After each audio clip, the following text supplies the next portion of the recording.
Olá pessoal, tudo bem com vocês? Hoje a gente vai falar do núcleo. O núcleo é o diferencial das células eucarióticas em relação às células procarióticas, porque ele separa o material genético do resto da célula. E isso é uma característica evolutiva muito importante, ok?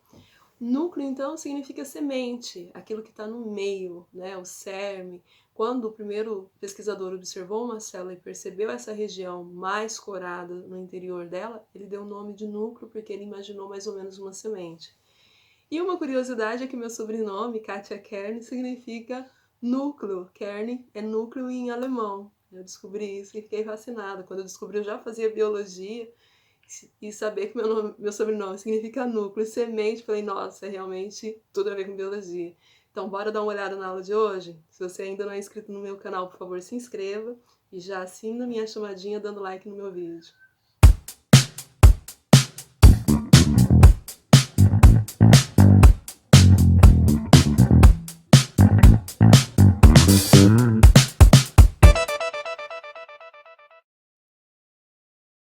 Bom, uma das primeiras coisas que a gente tem que pensar quando a gente fala em núcleo é que o núcleo ele não é simplesmente de um jeito e nem todas as células possuem apenas um núcleo.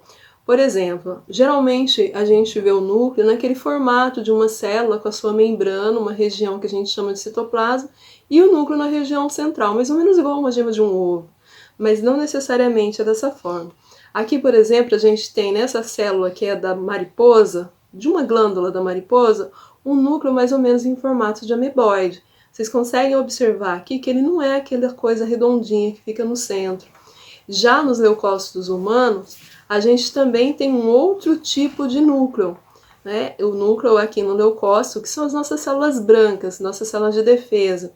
Eles têm esse outro formato que vocês conseguem observar aqui. Os protozoários, eles podem ter dois núcleos, o tipo paramécio, um macronúcleo, que é esse aqui um pouco maior, e um micronúcleo, certo? Algumas células não têm núcleo, que é o caso da hemácia, e isso vai ajudar ela no transporte de gases, ok? Então elas são anucleadas, no processo de amadurecimento elas perdem o núcleo. E outras células, como é o caso das fibras musculares, possuem vários núcleos e são chamadas de polinucleadas. Então isso é só para desmistificar aquela coisa de que toda célula tem núcleo e todos eles são redondinhos, bonitinhos. Vocês acabaram de ver que não é bem assim.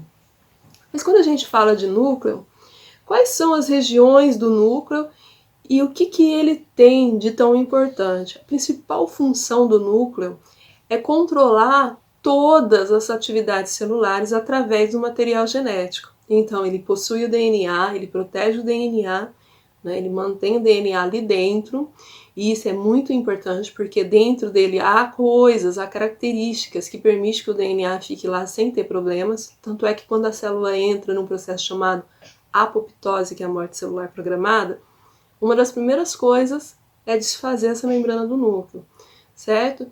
E ele é formado por um envelope nuclear, que é essa região aqui, tá? Ou carioteca, a gente vai falar um pouquinho de cada uma dessas regiões.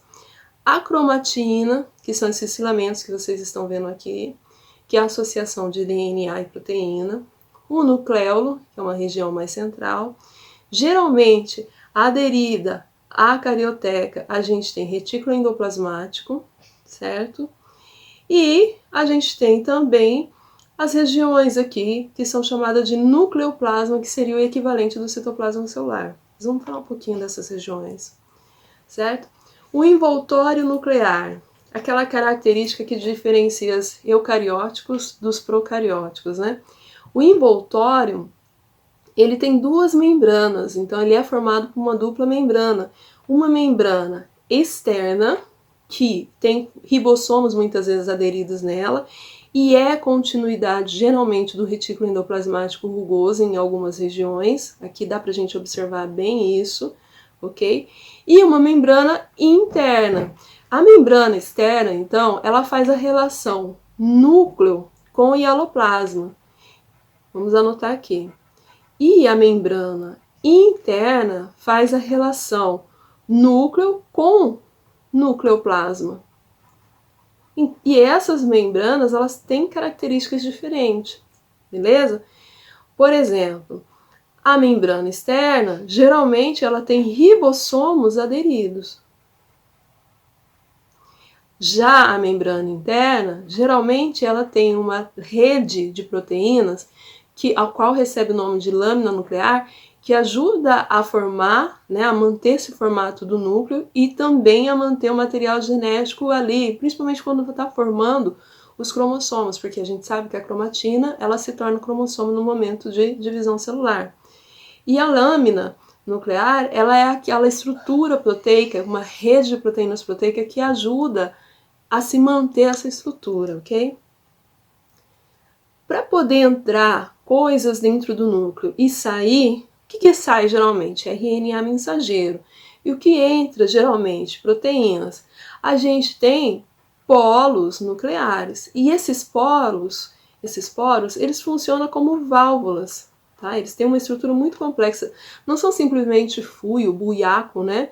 Elas são válvulas mesmo. Elas têm um controle muito grande de quem pode entrar ou pode sair do núcleo. Só para vocês terem uma ideia, uma proteína, para poder entrar no núcleo, ela tem que ter uma sequência X de aminoácidos, vamos fazer aqui de conta que esses aqui são os aminoácidos padrões, que funcionam como uma forma de ingresso. Se a proteína não tiver essa sequência de aminoácidos aderida a ela, junto com elas, de forma que as proteínas da válvula possam ler e entender, ela não consegue entrar. Então existe um controle muito grande do que entra no núcleo e do que pode sair do núcleo, ok?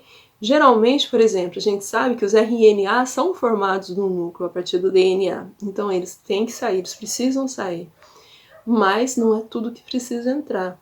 E o núcleo, ele vai ter características ali que são necessárias para manter a integridade do ácido desoxirribonucleico, então por isso que precisa ter esse controle muito grande.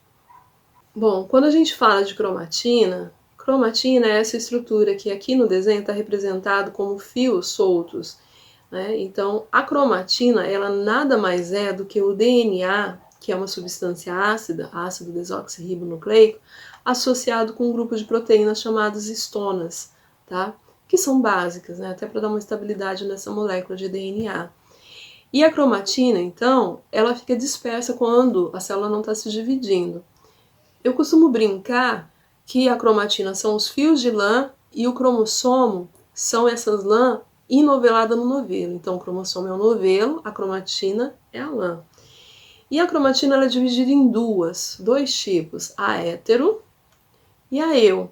A eu, para quem se lembra, eu em biologia, gente, de verdadeiro, certo? E hétero, de diferente. O que significa, então, heterocromatina e eucromatina?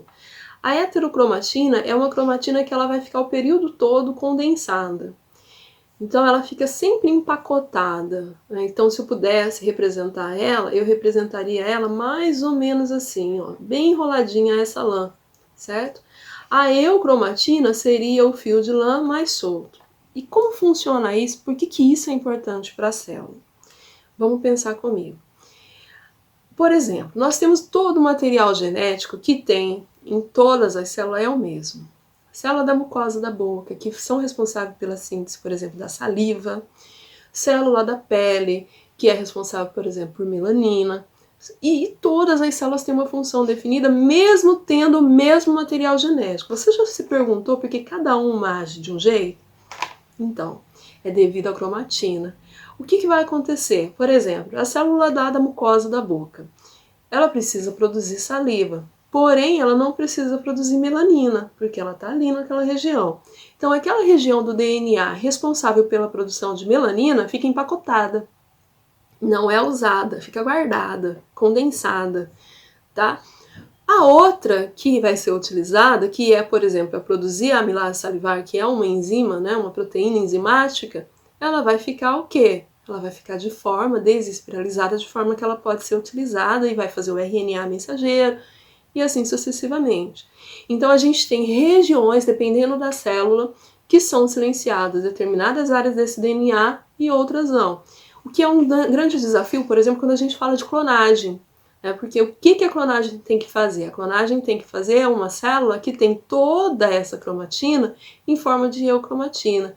Porque daí ela pode se diferenciar tranquilamente, certo? Agora, se ela já tem regiões com heterocromatina, fica mais difícil, certo? Lógico que a ciência está estudando bastante para isso. Já pensou você poder pegar uma célula da pele e fazer com que ele seja diferenciado em um neurônio, que pode ajudar a salvar vidas, né? Pode curar doenças como Alzheimer, como Parkinson, ou fazer um paraplégico voltar a andar?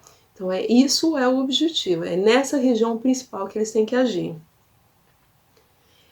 O nucleolus também é uma região importante, formada por cromatina, só que é uma cromatina bem diferenciada, porque ela tem uma função de formar RNA ribossômico.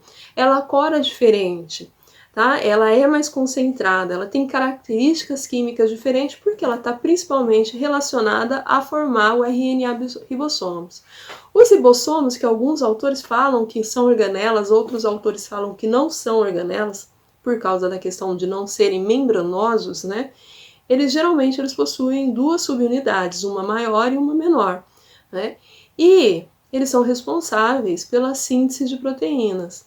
E eles são tão importantes, que eles têm uma região do núcleo diferenciada para isso, que é chamada de nucleolus. Tem células que têm um nucleolus e outras que têm 2 nucleolus, mas essas são as principais funções dele, certo? E para terminar, bora falar do nucleoplasma. O que é um nucleoplasma? O nucleoplasma é essa região que está setada para vocês agora, que é meio clarinha, consegue ver lá? Né? É um lilás, seria equivalente ao citoplasma da célula, ao hialoplasma, aquela parte líquida da célula. E ele é composto principalmente por cariolinfas, né? E a cariolinfa, cário de núcleo, linfa de líquido, né? Essa cariolinfa, ela possui ATP, possui características diferenciadas, ela possui um pH diferenciado do resto da célula, para vocês terem ideia. Então, gente, esse é o núcleo, com todas essas suas estruturas. Na próxima aula a gente vai falar um pouquinho de cromossomos. Logo a gente vai entrar em mitose e meiose. E se você ainda não me segue no Insta, segue lá, biologia__, no__ Insta. E até uma próxima aula.